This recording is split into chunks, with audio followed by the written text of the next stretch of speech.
CBD has been shown to help stabilize, to help balance those blood sugar levels. So when you have a diabetic, they're usually going through these massive fluctuations of highs and lows.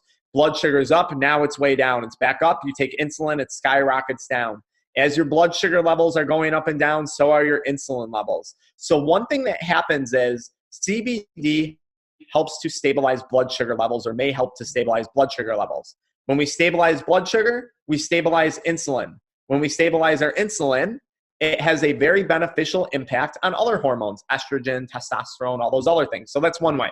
The second way, and this is according to that government patent that we discussed in the previous podcast, where specifically they referred to it as a neuroprotective antioxidant. So this is really important because CBD is a neuroprotectant, it may help alleviate nerve pain caused from chronic inflammation.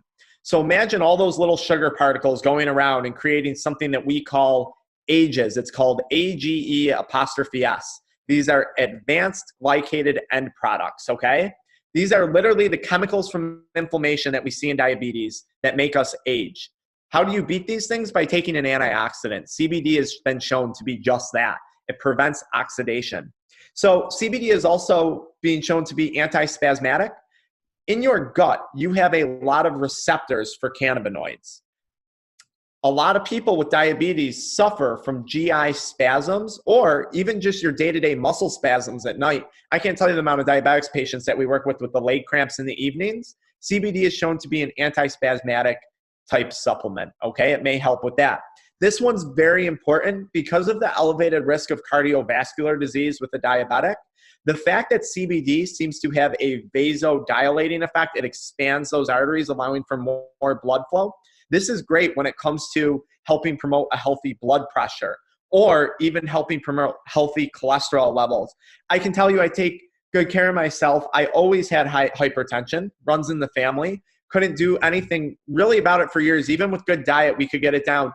I've been very fortunate in the time that I use CBD, that has stabilized quite nicely. I don't see the fluctuations. That was one of the many good experiences that I had with it. Now, again, do I exercise? Yes. Do I eat healthy? Yes. Is that a guaranteed result? No. Can I tell you from what I do, and I pay attention to the things I do, I believe that played a big role.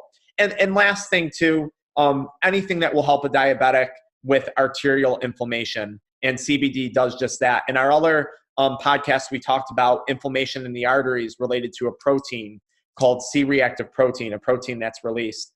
Clinically right now, there's not research saying that it decreases C-reactive protein. I just don't think we've found that research yet. I'm not going to be surprised if in a few years, that's one of the claims that's made about it. We know it does so much for inflammation. I'm sure we're going to see that in the future.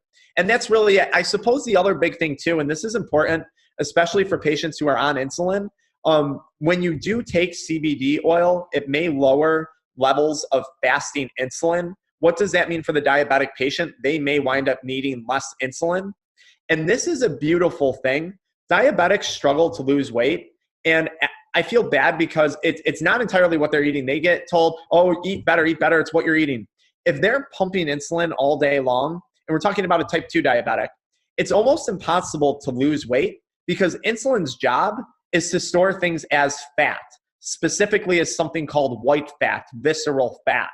So CBD oil works to help promote healthy insulin levels because clinically it has been shown to turn white fat into something called brown fat, which actually can help support healthy insulin levels. I'm sure in the future we're going to see that it probably helps to lower them. So I do say that as just an awareness for our diabetic patients on insulin. You really do want to be working with your doctor because there's a chance that you may need less. Of course, this isn't a free-for-all. One thing I hate to see is someone starts to take insulin or they take CBD or whatever it is, and they think, oh, I'm going to take CBD oil, but then I'm going to eat a cheesecake. It doesn't work that way, okay? So just something to keep in mind. And the type 1 diabetic, that's an autoimmune disease. So in autoimmune diseases, the body recognizes itself as dangerous, okay? So in rheumatoid arthritis, your own body's immune system attacks your own joints. And in type 1 diabetic, your body's immune system starts to attack the pancreas. And when that happens, your pancreas can no longer release insulin. And that's why type 1 diabetics have to be on insulin because their pancreas has been destroyed. So they don't have that ability. The beautiful thing about CBD and potentially type 1 diabetics is it turns down that overactive immune system. So what they're starting to study is, okay, if we use CBD in a type 1 diabetic, can we get that person's immune system to stop damaging this individual's own pancreas? So that's one of the things we're looking at, or that you're starting to see. And I think another one is potentially going to be, hopefully these patients may one day need lower levels of synthetic insulin or insulin pumps. But really, it's to turn down that immune system, that autoimmune reaction in the type 1 diabetic. So it's that standard serving size between 10 and 100 milligrams. And it's really going to vary patient or in clients, if you're talking to clients, or patients, in my case, patient to patient, because if that person's eating healthy, they're probably going to need a little bit less because that CBD is going to be all the more effective. If they're on insulin, they may need a little less, or we're going to approach it really cautiously. We're going to work up really slow. If they're on metformin, we're going to work up really slow. Because if we give them too much, and let's say it does have a very beneficial impact of stabilizing blood sugar levels and maybe dropping insulin levels a little, we don't want that person to pass out or to get dizzy. And this is super important, especially for our viewers who maybe just went and grabbed the CBD from the gas station and have had really no concept of what they're doing. They really need to pay attention to that. Again, I say this all the time.